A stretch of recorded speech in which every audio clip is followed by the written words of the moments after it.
అందుకని ఇప్పుడు ఆయన అన్నారు వెంకటేశ్వర స్వామి వారు, అయ్యా నేను కూడా కలియుగంలో ప్రజల్ని ఉద్ధరించడానికి వచ్చాను, కాబట్టి నాకు ఇక్కడ కొద్దిగా స్థలం ఇవ్వండి, నేను కూడా ఇక్కడ ఉందాం అనుకుంటున్నాను, మీరు నన్ను అనుగ్రహించండి అన్నారు. అనుగ్రహించండి అనడానికి మీరు ఒకటి ఆలోచించండి, అసలు భూమినంతటినీ పైకెత్తిన వాడెవరు? యజ్ఞవరాహమూర్తి, ఆదివరాహమూర్తి. నీటిలో పడిపోయిన దాన్ని పైకెత్తి తెచ్చాడు కాబట్టి ఇప్పుడు ఆయనదేది కాదు. రెండు, యుగధర్మం ఏమిటి?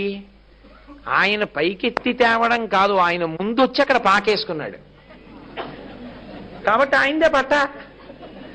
ఆయన వచ్చారు మొట్టమొదట వెంకటాచలానికి, అందుకని ఆయనదే అదంతా. ఇప్పుడు ఆయన్ని ఈయన అడిగారు, అయ్యా నేను ఉండడానికి కొంచెం చోటు ఇవ్వండి అన్నారు.